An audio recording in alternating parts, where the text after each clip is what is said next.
السلام عليكم الاخوان، كي داير لاباس عليكم؟ كي داير مع الصحه لاباس. يا ربي نلقاكم هذا الفيديو على خير وبخير وبصحه وعافيه ان شاء الله.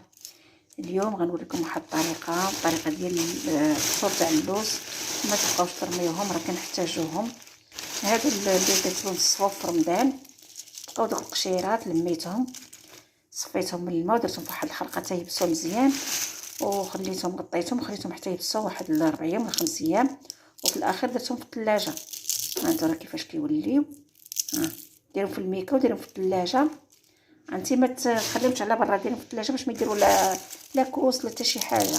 راه شحال ما قعدوا في الثلاجه ما كتوقع عليهم حتى شي حاجه، واخا يقصوا حتى عام في الثلاجه ما عندهم ما يوقع لهم. دابا دوزو نوريكم اشنو غنديروا بهم.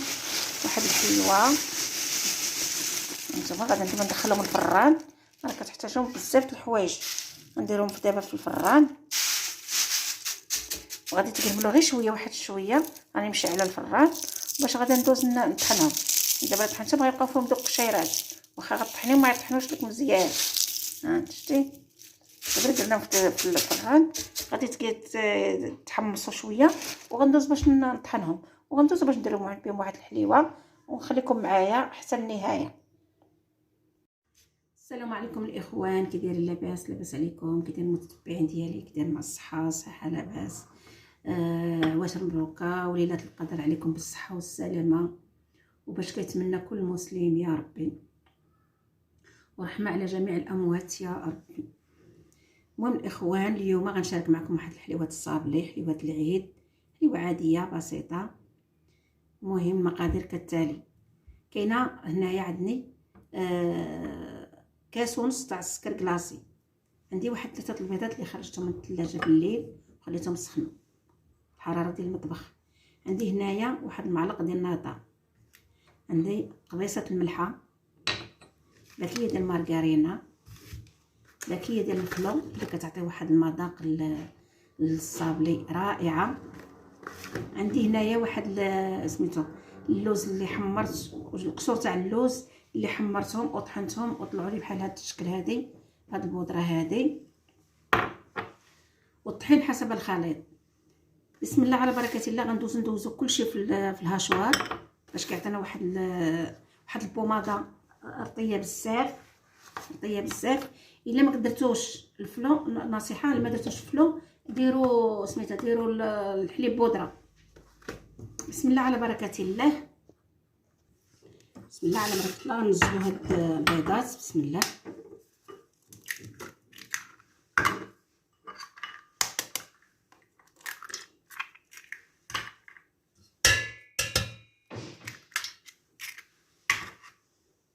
صافي ننزلوا الزيت،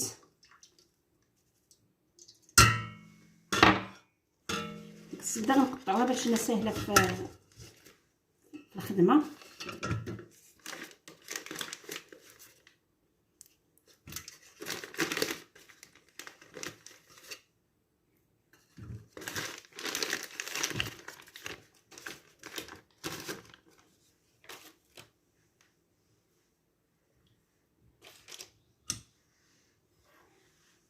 نزلوا هاد السكر، الملحه،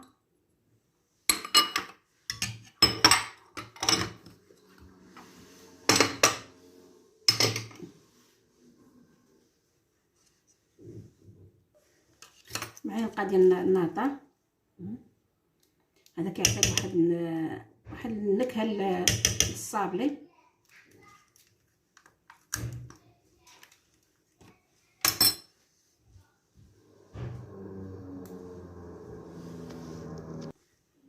صافي كنزلوا داك سميتها الخبره ديال القشور تاع اللوز، راه كيعطي واحد النكهه للصابلي، كيجي فيه واحد المذاق غزال. كنزلوا هاد الشاشي ديال الفلو. الا ما كانش الفلو ديروا سميتها ديروا الحليب بودره. على بركه الله غندوزو نطحنوا هادشي كامل.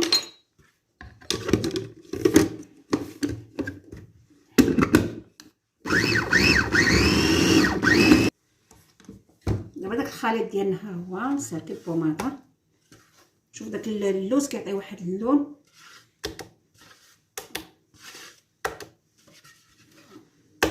دائما القشور تاع اللوز ما تضيعوهمش، راه كيتحتاجوا.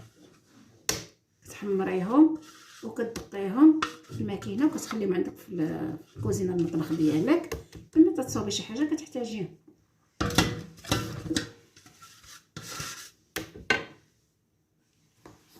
دابا ملي نزلنا هذيك ننزلوا الطحين. حنا كنجمعوا بالاصابع ديالنا.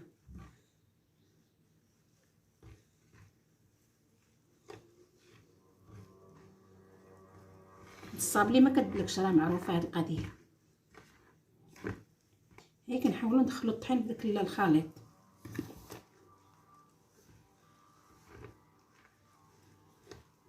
راه كضربيها تخدميها في الهاشوار. عرفتي كيفاش كتولي ديك ساهله في التخلاط وكتولي بحال البوماضه، كتجي ساهله. ما كيبقاوش دوك الحبيبات ديال الزبده او كلشي كيندمج مع بعضياته.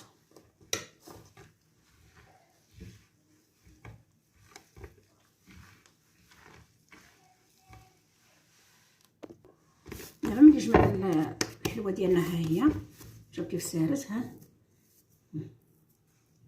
ماشي قاصحه وماشي جاريه.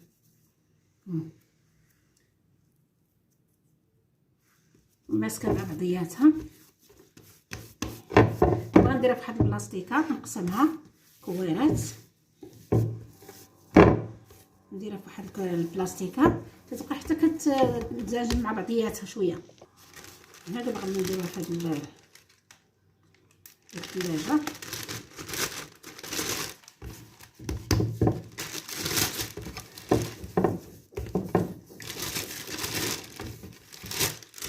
ضروري خصها واحد الدقائق، على الاقل واحد 10 دقائق ولا في البلاستيكه حتى كتنسجم مع بعضياتها.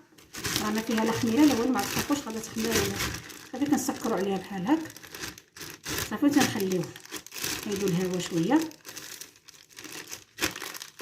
صافي دابا راه مسدوده، نخليوها تنسجم مع بعضياتها وغندوزو باش غنطلقوها. دابا غنجيبو الطاغي ديال الزبده ونحطو باش غادي غنطلقو الحلوه.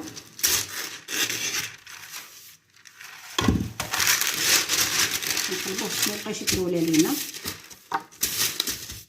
صافي غنبداو نطلقو. صافي غنجهزو لاطاط ديالنا باش غندخل الفرن. نشدو الطاغيط ديالهم نحطوهم على جنب. هادو هما المرشمات ديالنا اللي غندير اليوم. ها هما هنا مطحوبه من هنا لا. هادي الشكلاط اللي وجدت قبيله اللي دوبت وصايبت حطيت في الثلاجه. هما هادو. دابا كيتسنى غنبداو. بسم الله.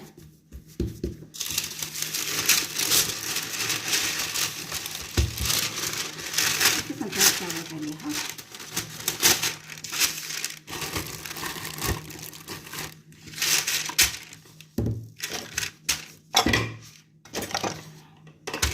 على بركه الله كنكون الحلوه ديالنا تبارك الله. هاد ديال اللهم صل وسلم وبارك على سيدنا محمد الحبيب. ها هي كي بحال الزبده كتطلع لي من الاحسن ما ديروش طحين، لان الحلوه ملي كتزيدي فيها الطحين كتقصح لك في الاخر، كتبقايش تقدري تلعبي بالحلوه كي بغيتي.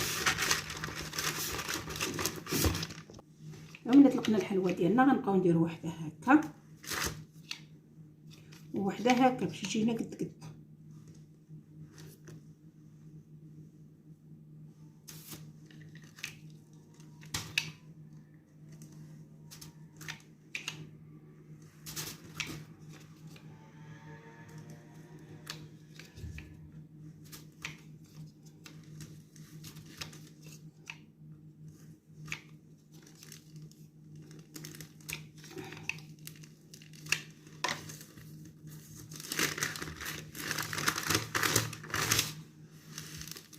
بهالطريقه هذه.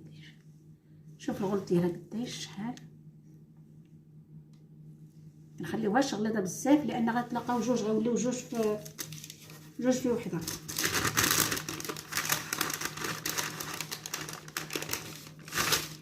وهذه كنحيدوا لها هذه كتجي بحال هذا الشكل، هذه اللي غتجي فوق منها.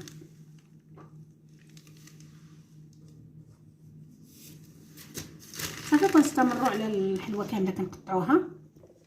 صافي بعد ما طرحنا الحلوه ديالنا كلها، وعفوا انا راه كنت درت بهذه وبهذه وعاود حبست، لان علاش؟ لان غادا ندير انا فوق منها الشكلاط، كنت مفكره غادا نسيت انا غادا ندير ليها سحاب لي غنلاقيها بالتخلع بديك التعليكه، لكن لا راه غندير فوق من هذه الشكلاط. انا درتها هذا الشكل هذا سحبته حيدته ما درتوش، غندير غير هذه باش غادا نحط فوق منها الشكلاطه اللي صوبت معكم.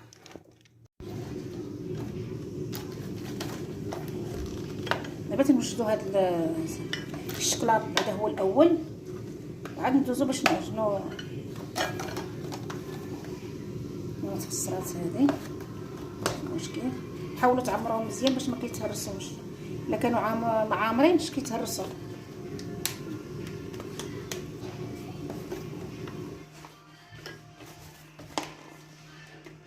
الصابي ديالنا راه واجد. دابا خصنا متكسرات ثاني.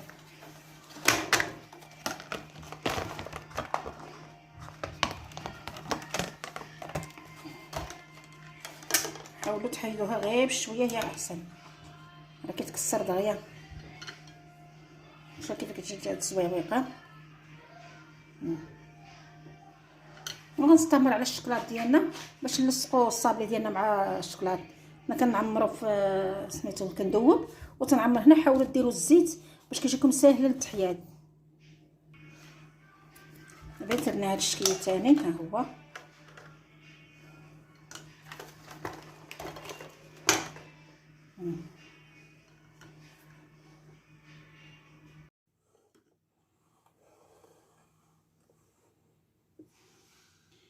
دابا حنايا سالينا ديك الحلوه ديالنا خبزناها كامله.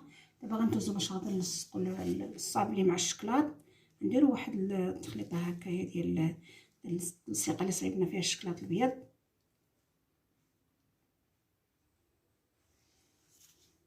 غادي نحطوا عليها الشكلاط ها هي. وعندنا هاد الزريعه ديال نوار الشمس اللي مفنده في الفضي، غادي نصاوبوا ليها بحيدات هكايا. وهذا هو الشكل ديالها كيفاش كتجي. ها هي. انا ما درت حتى شي حاجه هنا، خليتها سامبل. واللي بغى يدير سميتو الكاوكاو كاسي او اللوز او اللي بغى يدير. انا خليتها سامبل هكا. وراه ما نقول لكمش كيفاش كتجي هاد الحلوه الا كليتيها غير بوحديتها مع ديك القشور ديال اللوز وهذا، راه كتجي غزاله فنه مع اتاي عاديه بلا شكلاط بلا حتى شي حاجه. وغادي نستمروا على هاد الكميه كامله ونتلاقاو في الشكل النهائي ان شاء الله. دابا هي كملناها كامله، درناها في الطاسه لان خصها ندخلوها الثلاجه، لان راه نتوما عارفين الشكلاط كيذوب، ما نخليهاش على برا. صافي غنسد عليها ونديرها في الثلاجه حتى لحد العيد ونجبدوها ندير في الطباص. ودابا ديال الحلوه ديالنا هي ساليناها كيف كتشوفوا. هنا درت شكيله، طلعوا لي 2 شكيلات. هاد الشكيل ها هو هي كيفاش جا غزال. شوفوا كيفاش كيجي. ديك التخليطه طلعت لي اياها تقريبا راه هنايا طلع لي شي 2 كيلو هنايا ديال الحلوى، كثر من 2 كيلو. تخليطه وحده خرجت منها 2 شكال، وبقى لي واحد سميتو واحد اللي ما بقاوش ليهم الرشمات. انا شوف كيفاش درت ليهم. شوف كيف جاو زويونين بحال هكا. الانسان يدير بحال كل ما درتيش بحال هذه تقدري ديري غير بحال هكايا. هادو كيجيو زويونين كتلاقيهم بالشكلاط. ديريهم بالشكلاط تخلطيهم تزين، تبقى حسب الرغبه ديالك. شنو عندك شنو عندك في الدار، شنو اللي الحاجات اللي موفرين عندك في البيت كاع ديري بها. تقدري ديري الكوك، تقدري ديري الكاوكاو، تقدري ديري هذا انا الكاوكاو وزينته بواحد غيرت له اللون ديالو بواحد اللون ديال هذا، عطيته لون البيستاج. تقدري تغيري باي حاجه، اي حاجه عندك في البيت تقدري ديريها. تقدري تحطي شوكولاته وتحطي عليها كركاعه، تقدري تحطي لوزه حمراء، بزاف بزاف الحوايج. يعني كيبقى الاختيار ديالك. دائما المراه المغربيه راه كتبدع في البيت ديالها وفي المطبخ ديالها. وما شاء الله حنا المغربيات راه معروف لينا من شويه كنديروا شله. وهذا كيبقى هذا الصابلي عادي ديريه في البيت للوليدات، الفطور للوليدات، الكوطي مع كويستاتاي. وهذا البريستيج راه فيه تمر شويه، فيه الشغل. هذا تيبقى ديال المناسبات، ديال الاعياد، ديال الضيوف، ديال يعني هذا فيه الخدمه بزاف، ماشي بحال هذا كيجي عادي. وراه ما نقول لكمش واحد النسمه فيها ديال داك اللوز اللي هرمشتو، اللي القشور ديال اللوز اللي قليتهم، حمرتهم في الفران وطحنتهم ودرتهم فيه، راه عطاو واحد النسمه، واحد النكهه غزاله وبالصحه والراحه. ودابا هذه راني درتها في الطبيصات ديالها باش غنديرها في الثلاجه، لان ما يمكنليش انا نديرها على برا. راكم عارفين دابا الصهد الحال سخن شويه، كنديرها في الطاسات ديالها وكنحطها في الثلاجه. تقدري تحطيها في المجمد، تقدري اللي بغيتي، راه ما تطرى لها حتى شي حاجه. ها هي بالصحه والراحه، والى فيديو قادم ان شاء الله. وكنتمنى لكم عيد سعيد بالصحه والسلامه وبهناء الوقت ان شاء الله يا ربي. الى اللقاء فيديو قادم ان شاء الله يا ربي. وتنشكركم بزاف بزاف المتتبعين ديالي.